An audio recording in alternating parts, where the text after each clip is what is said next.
Hi food lovers, மீண்டும் உங்கள் அத்தனை பேரையும் லக்ஷ் போஜனாவிலே சந்திப்பதிலே மகிழ்ச்சி. இன்றைக்கி என்னென்னு கேட்டிங்கன்னா, டிஃப்ரெண்ட்டான ஒரு ரெசிபி. எங்கள் நான் மஞ்சக்கிழங்கு வச்சுருக்கேன். இந்த மஞ்சக்கிழங்கை வச்சு ஒரு சப்ஜி. நார்த் இந்தியாவில் பர்டிகுலராக இந்த சீசனில் எல்லா இடங்கள்லையுமே இந்த மஞ்சக்கிழங்கு கிடைக்கும். பொங்கல் சீசன் நிறையவே கிடைக்கும். ஸோ இது வந்து நம்ம வந்து அந்தளவுக்கு நம்மக்கிட்ட சப்ஜியில் நம்ம பண்ணது கிடையாதுன்னு நினைக்கிறேன். எனக்கு தெரிஞ்சு நார்த் இந்தியாவில் இது வந்து நல்ல சப்ஜி பண்ணுவாங்க. சப்பாத்தி, ரோட்டி, அந்த மாதிரி பூரிக்கெலாம் தொட்டுன்னு சாப்பிட்ற மாதிரி ஒரு ஃபென்டாஸ்டிக் ரெசிபி. இது வந்து ராஜஸ்தானில் நிறைய பண்ணுவாங்க. வாங்க இந்த மஞ்சக்கிழங்கை வச்சு ஒரு சப்ஜி எப்படி செய்யலான்னு பார்க்கலாம்.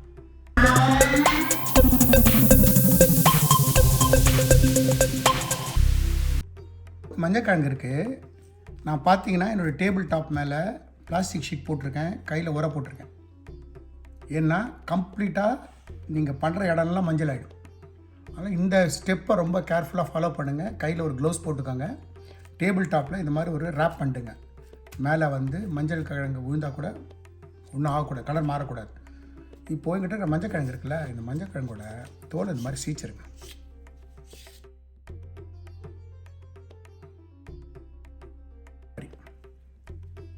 இந்த மாதிரி மஞ்சள் கிழங்கை சீச்சிட்டு நான் ஏற்கனவே உங்களுக்கு காட்டணுன்றதுக்காகவே இப்போ ஒன்று சீச்சேன். ஏற்கனவே நான் சீச்சு தண்ணியில் போட்டு வச்சுருக்கேன். இந்த மாதிரி தண்ணியில் போட்டுருங்க. தண்ணியில் போடலைங்கன்னா கருத்துரும். கிட்டத்தட்ட என்கிட்ட இருக்கிறது வந்து ஒரு 200 கிராம் மஞ்சள் கிழங்கு நான் வச்சுருக்கேன் கையில்.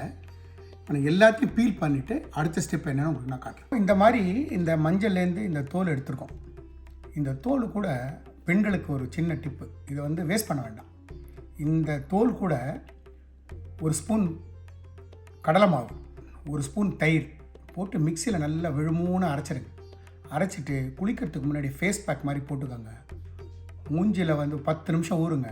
மூஞ்சி வந்து அவ்வளோ க்ளோவாக இருக்கும். இதுவும் வேஸ்ட் பண்ண வேண்டாம். எல்லாத்தையும் கட் பண்ணி, தோலை கட் பண்ணி நான் வந்து தண்ணியில் போட்டு வச்சுருக்கேன்.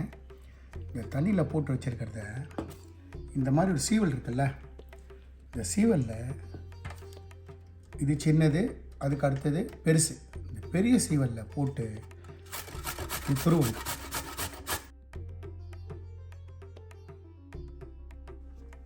இந்த மாதிரி துருவிடுங்க. எல்லாத்தையும் துருவிட்டு உங்களுக்கு நான் காட்டுறேன். நான் எல்லா அந்த மஞ்சளையும் இந்த மாதிரி கிரேட் பண்ணி வச்சுருக்கேன். வாங்க இப்போது இது நல்ல ஒரு சைட் டிஷ்ஷாக ஃபினிஷ் பண்ணி எடுக்கலாம். இப்போது நான் ஸ்டவ் ஆன் பண்ணி ஒரு பேன் வச்சுருக்கேன். பேன் சுட்டுட்டோம். நம்ம வச்ச கடாய் சுட்டெடுத்து நான் வந்து 1 2 3 4 5 டீஸ்பூன் நெய் போடுறேன். ஆக்சுவலாக இந்த டிஷ்ஷுக்கு அவங்க வந்து 200 கிராம் துருவின மஞ்சள் எடுத்தாங்கன்னா 200 கிராம் நெய் போடுவாங்க. ஸோ நான் வெறும் 5 ஸ்பூன் தான் யூஸ் பண்ணுறேன் இந்த இடத்துல. நம்ம விட்ட நெய் சுட்டெடுத்து நம்ம துருவி வச்சுருக்கிற மஞ்சள் இருக்குல்ல, அது அப்படியே இல்லை சேர்த்துருக்கேன்.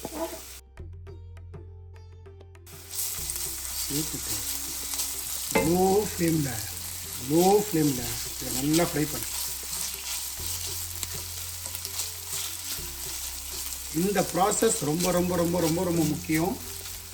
இதில் இந்த ப்ராசஸை வந்து நீங்கள் ஸ்லோ ப்ராசஸில் இதை நல்லா ஃப்ரை பண்ணி எடுக்கலைன்னா டிஷ்ஷு சம்டைம்ஸ் கசக்க ஆரம்பிச்சிடும்.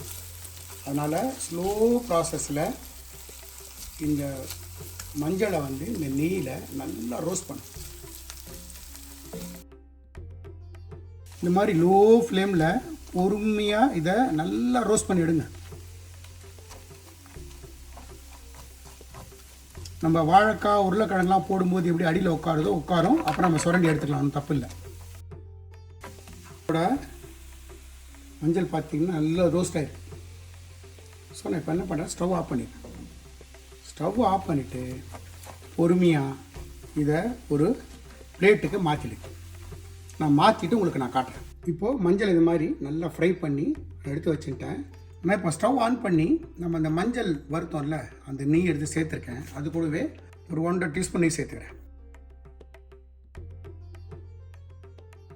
பாத்திரம் சுடட்டும்.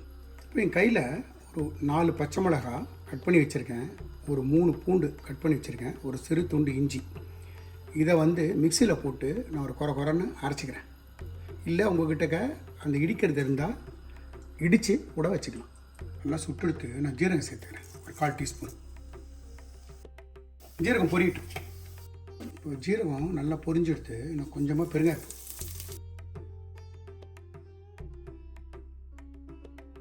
நான் பெருசாக ஒரு வெங்காயம், சிறுசாக ஒரு வெங்காயம் ஃபைனாக சாப் பண்ணியிருக்கேன்.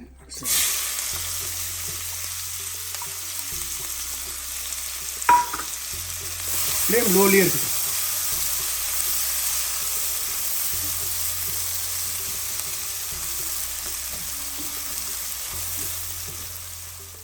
இந்த மாதிரி இடிக்கிறது என்கிட்ட இருக்குது. இதில் ஃபஸ்ட்டு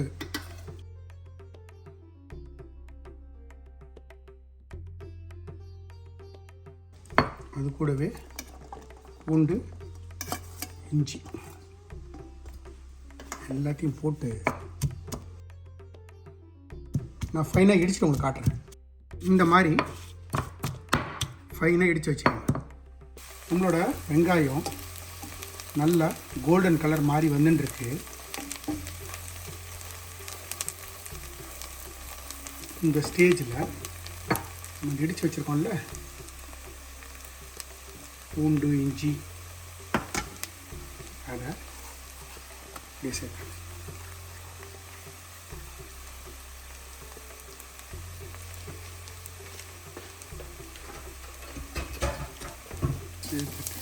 நல்லா கலக்கிட்டு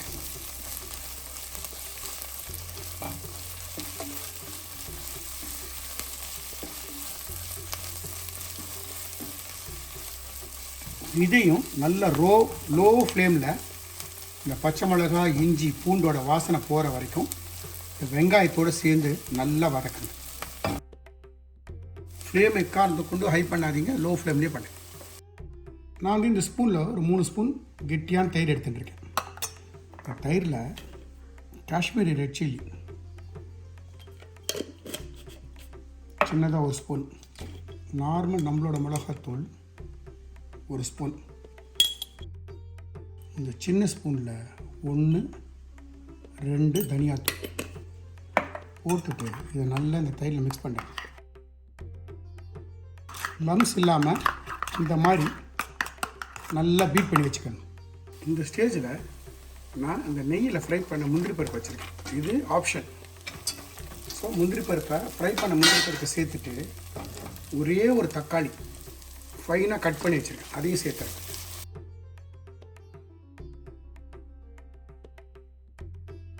இந்த ஸ்டேஜில் இந்த டிஷ்ஷுக்கு தேவையான சால்ட் நான் இப்போ 2 ஸ்பூன் போட்டுக்கிறேன்.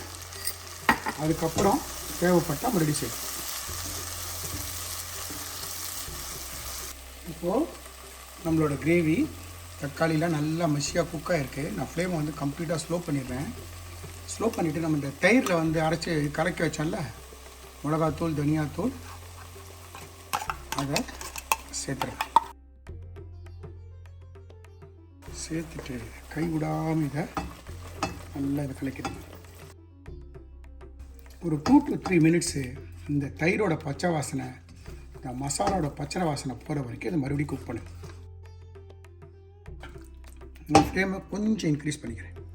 நான் பண்ணுற இந்த டிஷ்ஷு வந்து கண்டிப்பாக ஒரு 5 பேருக்கு 1 டைம் சர்வ் தாராளமாக சாப்பிடலாம். பொதுவாகவே நான் பண்ணுற டிஷ்ஷு எல்லாமே குறைஞ்சது ஒரு 5லேருந்து 6 பேர் சாப்பிட்றதுக்கான குவான்டிட்டி தான் நான் பண்ணுறேன். நிறைய பேர் வந்து கமெண்ட்ஸில் கேட்குறீங்க எத்தனை பேருக்கு நீங்கள் சமைக்கிறீங்கன்னு. நான் பொதுவாகவே சொல்லிடுறேன், நான் பண்ணுற எல்லா டிஷ்ஷுமே 6 பேர், மினிமம் 5லேருந்து 6 பேர் சாப்பிடலாம். அந்த மாதிரி தான் நான் ப்ரிப்பேர் பண்ணுறேன். இப்போ நல்லா குக்காகி நம்ம விட்ட நெய் சைடில் பரண்டு வரும், அது வரைக்கும் அலோவ் பண்ணும். இப்போ பார்த்தீங்கன்னா நம்ம விட்ட நெய் நல்லா மேலே பரண்டு வருது. இந்த ஸ்டேஜில்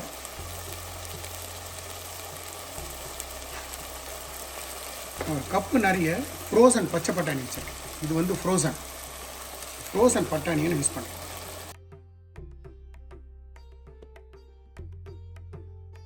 ஃப்ரெஷ்ஷு கிடைச்சாலும் யூஸ் பண்ணலாம். ஃப்ரோசன்னா இந்த மாதிரி ஆல்ரெடி ப்ரீ குக்குடு டேரெக்டாக சேர்க்கலாம். இல்லை நீங்கள் நார்மல் பச்சை பட்டாணி சேர்க்குறீங்கன்னா ஊற வச்சு வேக வச்சு சேர்த்துருங்க. இது கூடவே நம்ம மஞ்சள் ஃப்ரை பண்ணி வச்சுருக்கோம்ல அதை சேர்த்துருங்க. சேர்த்துட்டு எல்லாத்தையும் நல்லா ஒரு ஃபைன் மிக்ஸ் கொடுத்துருங்க.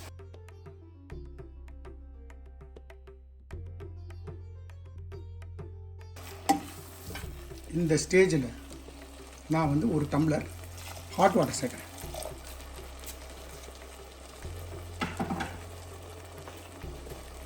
ஹாட் வாட்டர் சேர்த்துட்டு நல்ல ஒரு ஃபைன் மிக்ஸ் கொடுத்துருங்க. நார்மலாக அந்த ராஜஸ்தானில் அவங்க பண்ணும்போது தண்ணி சேர்க்க மாட்டாங்க. இவ்வளோ நெய்யில் இருக்கிறதுனால அவங்க கிட்ட நான் சொன்னேன், பாதிக்கு பாதி நெய் போட்டு பண்ணுறதுனால ஒரு செமி ஸ்ட்ரக்சரில் தான் இருக்கும், பொரியல் மாதிரி தான் இருக்கும் அது பார்க்குறதுக்கு.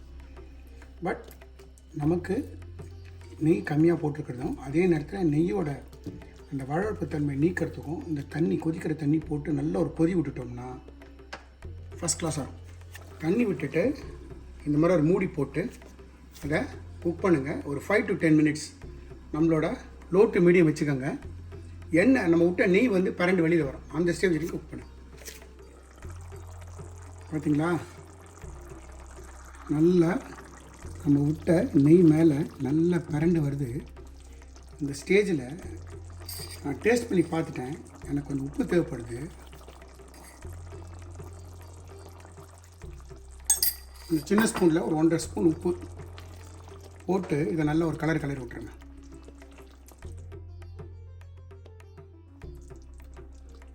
மூடி சின்னதாக ஒரு கொதி வரட்டும். இப்போது நம்மளது நல்லா கொதி வருது, ஃபினிஷ் ஆகிற நேரம். அந்த ஸ்டேஜில் இந்த சின்ன ஸ்பூனில் 1 டீஸ்பூன் கரம் மசாலா இது போடுங்க. ஃபைனாக கட் பண்ணி வச்சுருக்கிற கொத்தமல்லி போட்டுட்டு இதை நல்ல ஒரு கலரை எடுத்துருங்க. நம்மளோட மஞ்சக்கிழங்கு வச்சு நம்ம செஞ்ச ஒரு அட்டகாசமான டிஷ். இதில் மஞ்சக்கிழங்கு போட்டிருக்குன்னு யாருக்கும் தெரியாது. இந்த கன்சிஸ்டன்சி சரியாக இருக்கும், சாப்பாட்டுக்கும் சப்பாத்திக்கும் சரியாக இருக்கும். அவங்க இதை விட இன்னும் கொஞ்சம் கம்மியாக வச்சுருப்பாங்க, கொஞ்சம் ட்ரையாக இருக்கும். நம்மளோட மஞ்சக்கிழங்கு வச்சு செஞ்ச ஒரு சப்ஜி, பட்டாணி வச்சு செஞ்ச ஒரு சப்ஜி தயார். நான் ஸ்டவ் ஆஃப் பண்ணிடுறேன். நம்ம மஞ்சளை வச்சு, பச்சை மஞ்சள் வச்சு செஞ்ச ஒரு சைட் டிஷ்ஷு, ஒரு அருமையான ரெசிபி. நான் எந்த மாதிரி இன்க்ரீடியன்ஸ் போட்டு செஞ்சோம் அதே மாதிரி செய்யுங்க. எனக்கு கிடைச்சது எக்ஸலன்ஸோட உங்களுக்கு கிடைக்கும். இந்த வீடியோ பிடிச்சிருந்தா லைக் அண்ட் ஷேர் பண்ணுங்கள். உங்கள் ஃபேமிலி அண்ட் ஃப்ரெண்ட்ஸ்க்கு வந்து ரெக்கமெண்ட் பண்ணுங்கள். மறக்காமல் நம்ம சேனல் வந்து சப்ஸ்கிரைப் பண்ணுங்கள். அப்படி சப்ஸ்கிரைப் பண்ணும்போது பெல் ஐக்கானை கிளிக் பண்ண மறந்துடாதீங்க. Thanks for watching my all videos. Lakshman signing off from Lakshmojana.